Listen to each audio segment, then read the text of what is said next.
بسم اللہ الرحمن الرحیم۔ مسند امام احمد بن حنبل میں ہے،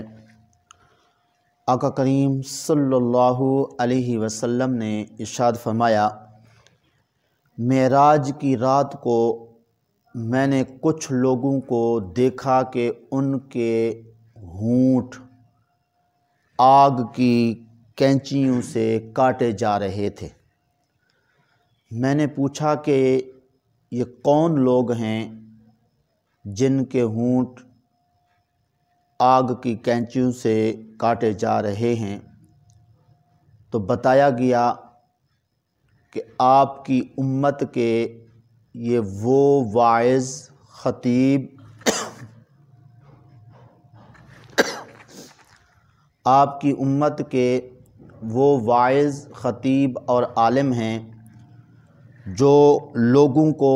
بھلائی سکھاتے تھے اور خود اس پہ عمل نہیں کرتے تھے۔ غور فرمائیے، بے عمل واعظوں، خطیبوں اور علماء کی کتنی بڑی سزا جو ہے وہ رکھی گئی ہے کہ جو خود عمل نہ کریں، دوسروں کو نصیحتیں کرتے رہیں، دوسروں کی اصلاح کرنے کی کوشش کریں، تو خود عمل نہ کرنے کی وجہ سے ان کے ساتھ کیا سلوک کیا جائے گا وہ ابھی آپ نے سماعت فرمایا کہ آگ کی کینچیوں سے ان کے ہونٹ کاٹے جائیں گے۔ اس کے علاوہ ایک اور حدیث طبرانی شریف میں ہے، آقا کریم صلی اللہ علیہ وسلم نے ارشاد فرمایا، جو کسی کو کسی قول یا فعل کی طرف دعوت دے اور خود اس فعل یا قول پر عمل نہیں کرتا، وہ اللہ تعالیٰ کی ناراضگی میں رہتا ہے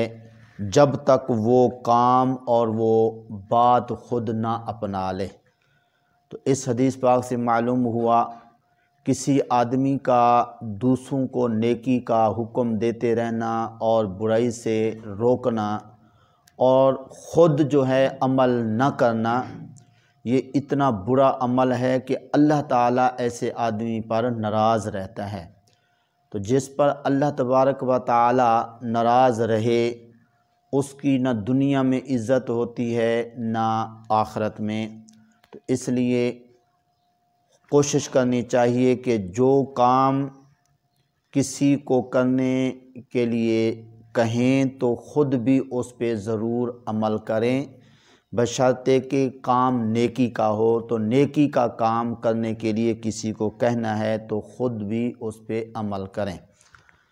اور اس کی ایک صورت یہ ہے، یعنی کہ دنیا میں بے عمل انسان کی عزت نہ ہونے کی مثال ایک یہ بھی ہے کہ جب وہ اپنی اولاد کو کہتا ہے یا اپنے گھر کے کسی فرد کو کہتا ہے کہ یہ تم نیکی کرو، تو آگے وہ بول پڑتے ہیں تو کہ تم خود تو کرتے نہیں ہو، ہمیں کہتے ہو۔ تو اس لیے یہ بھی گھر کے اندر بندے کے لیے ایک بہت بڑی پریشانی کا باعث ہے کہ وہ اولاد کو کہے، آگے اولاد بول پڑے، یا گھر کے کسی فرد کو یا محلے میں کسی کو کہے تو آگے وہ کہیں کہ تم خود تو کرتے نہیں ہو، ہمیں کہتے ہو۔ تو اس صورت میں ذرا غور فرمائیے کہ اگر 10 آدمی گھر کے اندر ہوں اور ایک کو کہا جائے تم نماز پڑھو اور خود نماز نہیں پڑھتے، اور دوسروں کو کہو کہ قرآن پاک کی تم تلاوت کرو اور خود تلاوت کرتے نہیں، تو اس طرح اگر جواب ملے کہ تم خود تو کرتے نہیں ہو، ہمیں کہتے ہو، تو کتنی ذلت و رسوائی کا باعث ہوگا۔ تو اس لیے کوشش کرنی چاہیے کہ جو کام نیکی کا خود کرتے ہیں وہ دوسروں کو کہیں، اگر نہیں کرتے نیکی کا کام تو اس کو خود کر کے پھر دوسروں کو کہنا چاہیے۔ اس صورت میں عزت بھی بچ جائے گی اور اس طرح زبان میں تاثیر بھی پیدا ہوگی کہ جس نیکی کا دوسروں کو کہیں گے تو اس زبان کے اثر کی وجہ سے انشاءاللہ اگلے کو بھی عمل کرنے کی توفیق مل جائے گی۔ تو بہرحال